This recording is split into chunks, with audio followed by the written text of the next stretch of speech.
απογευματινή βόλτα στην παραλία του Μουκουρίπε, όπως λέγεται εδώ στην Φορταλέζα. Η Νίκη μπήκε για μπάνιο και ήθελα να σας δείξω πολύ γρήγορα το λεγόμενο Mercado dos Peixes, που είναι μια αγορά ψαριών, μια ηχθιαγορά, ψαραγορά που υπάρχει εδώ, που έρχονται πολλοί άνθρωποι και ψωνίζουν φρέσκα ψάρια από τους ψαράδες που τα ψαρεύουν εδώ καθημερινά. Είμαστε στο κλείσιμο τώρα. Δείτε εδώ ψαριολά, βατάζι. Δείτε εδώ ψάρια, παιδιά. Γίνεται πανικός από ποικιλίες, πάρα πολλές επιλογές. Εδώ από την άλλη μεριά το ίδιο. Πάμε λοιπόν να τα πλησιάσουμε. Η αλήθεια είναι ότι εγώ δεν είμαι πολύ ειδικός στα ψάρια, έτσι κάποιος μπορεί να μας πει στα σχόλια τι ποικιλίες είναι τα συγκεκριμένα ψάρια. Αν και εδώ νομίζω αυτό είναι σολομός. Εδώ υπάρχουν γαρίδες, αλλά βλέπω και τα πόδι. Τελικά το ψηλό ξέρω από ό,τι φαίνεται. Αυτά δεν ξέρω τι είναι. Πολύ ωραία ψάρια. Λοιπόν, προχωράμε και από εδώ.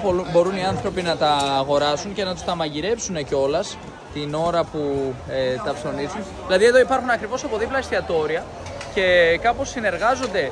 Να, εδώ είναι ακριβώς. Συνεργάζονται εδώ αυτά τα μαγειρία εστιατόρια. Η κουζίνα τους δηλαδή είναι εδώ και από την άλλη μεριά είναι το εστιατόριο και μπορείτε να παραγγείλετε τα ψάρια σας, να τα δείτε, να τα διαλέξετε και να έρθετε να τα φάτε ακριβώς εδώ. Εν τω μεταξύ η θέα είναι απίστευτη. Θα πω λίγο να σας δείξω και τη θέα.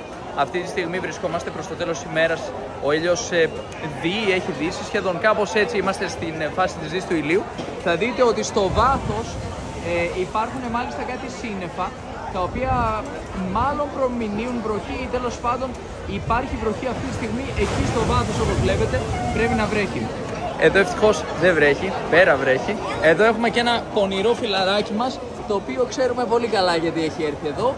Μάλλον γιατί έχει λιχουδιές φρέσκες καθημερινά και χαίρεται πάρα πολύ που βρίσκεται στο σωστό σημείο τη σωστή στιγμή και μάλλον οι μαγαζάτορες ανταμείβουν αυτές τις γατούλες με κάποιες λιχουδίτσες στο τέλος της ημέρας. Που λέτε, αυτό είναι λοιπόν το Mercado dos Peixes. Βρισκόμαστε δίπλα σε μια παραλία που ονομάζεται Praia do Mucuripe. Δεν έχουμε ξαναέρθει φέτος σε αυτή την παραλία. Είχαμε επισκεφθεί αυτή την παραλία πριν κάποια χρόνια, πριν 4 χρόνια που πρώτο επισκεφθήκαμε την Φορταλέζα.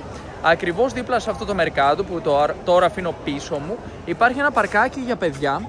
Βλέπετε ότι αυτή τη στιγμή έχουν έρθει πολλά παιδιά, πολλές οικογένειες που φέραν τα παιδιά τους εδώ να παίξουν και μάλιστα, εντάξει, δεν είναι κανένα πάρκο έτσι με αμέτρητες επιλογές, είναι ένα ευχάριστο παρκάκι απλώς ακριβώς δίπλα στα εστιατόρια και βλέπουμε ότι κάποια παιδιά ήρθαν να ψαρέψουν από ό,τι φαίνεται με τους γονείς τους. Κάποιοι έρχονται εδώ επίσης να ψαρέψουν. Βλέπω και γατάκια τώρα μπροστά μου εδώ. Πολύ όμορφο αυτό το σκηνικό, να έρχεσαι εδώ πάνω στους βράχους και να πετυχαίνεις γατάκια. Αυτό μάλιστα είναι πολύ μικρό. Δείτε αυτό το μικρούλι. Μάλλον είναι με τη μητέρα του, δεν είμαι σίγουρος, είναι το αδερφάκι του. Εδώ πάμε λοιπόν να. Κλαίει το καημενούλι. Βασικά είναι κι άλλο ένα, ξέμεινε λίγο πιο πίσω. Έλα μικρέ, θα μείνεις πίσω. Μην χαθείτε με την οικογένειά σου, λοιπόν. Εδώ βλέπουμε πολλές βάρκες. Νομίζω υπάρχουν ψαράδες εδώ. Πρέπει να προσέχω να μην πέσω εδώ μεταξύ. Ωραία, λοιπόν, εδώ βλέπουμε ψαράδες μάλλον. Ψαρόβαρκες. Να τις δούμε λίγο καλύτερα από κοντά. Να τι άνθρωποι. Έρχονται εδώ λοιπόν και ψαρεύουν. Εν τω μεταξύ, δείτε έναν όμορφο ουρανό αυτή τη στιγμή. Παρόλο που υπάρχει μια περίεργη συννεφιά από πάνω, έχει ένα όμορφο χρώμα ταυτόχρονα. Βλέπω και ένα ελικόπτερο εκεί να πετάει αυτή τη στιγμή. Έχουμε δει αρκετές φορές να πετάει ελικόπτερο πάνω από την Φορταλέζα. Βέβαια, όχι τόσο συχνά όσο στο Ρίο ντε Τζανέιρο. Και τώρα θα σας δείξω και λίγο από πιο κοντά, άμα δεν πέσω. Για να δούμε, θα πέσω. Τέλεια. Δεν έπεσα. Λοιπόν, αυτή ακριβώς από δίπλα είναι η παραλία του Μουκουρίπε. Αυτή η μικρή παραλία που βλέπετε. Πολλοί άνθρωποι εκεί βλέπουμε ότι παίζουν αυτή τη στιγμή στην παραλία. Βλέπουμε και ένα σκηνή το οποίο κινείται. Και προσπαθώ να καταλάβω αν είναι από αυτή τη βάρκα που κοιτούσαμε προηγουμένως με τους ψαράδες. Κάτι κάνουν εκεί. Προηγουμένως κάτι κάνανε, είδα κάποιοι άνθρωποι με αυτή τη βάρκα πηγαίνουν. Μάλλον θέλουν να την παρκάρουν. Είδα κάποιους ανθρώπους πάνω σε αυτή τη βάρκα προηγουμένως. Όπως και να έχει, είναι ένα πολύ ωραίο σκηνικό. Ο ήλιος διεί, έρχονται οι άνθρωποι στην παραλία για να δουν το ηλιοβασίλεμα. Βέβαια σήμερα δεν υπήρξε ακριβώς ηλιοβασίλεμα. Ας πούμε ότι έδισε στον ουρανό ο ήλιος. Καμιά φορά δεν έχει ηλιοβασίλεμα έτσι να το δούμε, να το θαυμάσουμε κανονικά. Αλλά μ' αρέσει πολύ, μ' αρέσει το κλίμα, ευχάριστη θερμοκρασία. Σε λίγο θα βγει και η Νίκη από το νερό που κάνει τις κλασικές της βουτιές, οι οποίες κρατάνε αρκετή ώρα. Και θα περπατήσουμε προς τα εκεί που μένουμε, που για να σας δώσω μια εικόνα, εδώ είμαστε ας πούμε στην Μουκουρίπε και αν κινηθούμε όλο ίσια θα φτάσουμε στην Ιρασέμα και εμείς μένουμε ας πούμε εκεί κάπου στην άκρη κατά μία έννοια. Και ήρθαμε με ταξί μέχρι εδώ γιατί η παραλία Praia do Futuro, που είναι η πιο μεγάλη παραλία εδώ της πόλης με μήκος 8 χιλιόμετρων, είναι λίγο εκτός και δεν θα μπορούσαμε να περπατήσουμε από εκεί μέχρι εδώ. γιατί στη μέση υπάρχει αυτό εδώ το μέρος, το λιμάνι της Φορταλέζα, όπως βλέπετε στο βάθος, το οποίο αποτελεί κατά μία ένα φυσικό εμπόδιο που χωρίζει τις παραλίες.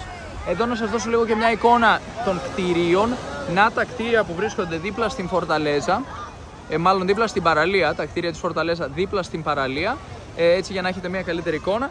Και κάπου εδώ το κλείνω. Σε λίγο θα κάνουμε τη βολτούλα μας προς τα πίσω και θα σας δείξουμε λίγο και τη διαδρομή για να πάρετε μια εικόνα της Όρλα, όπως τη λένε εδώ πέρα, της παραλιακής οδού που οδηγεί πίσω στην παραλία της Ιρασέμα. Εδώ πλησίασα και στο σημείο που βρίσκονται οι βάρκες των ψαράδων και παρατηρώ ότι υπάρχουν κάτι κλουβιά, μάλλον τα χρησιμοποιούν για ψάρεμα, υποθέτω. Δεν ξέρω πολλά σχετικά με το ψάρεμα εδώ προσωπικά, αλλά ίσως κάποιος μπορεί να μας πει αν αναγνωρίζει αν πρόκειται για κάποιο είδους δίχτυ ή μάλλον τέλος πάντων μια μέθοδος ψαρέματος όπου ρίχνουν αυτά τα κλουβιά μέσα και πιάνουν κάποια ψάρια.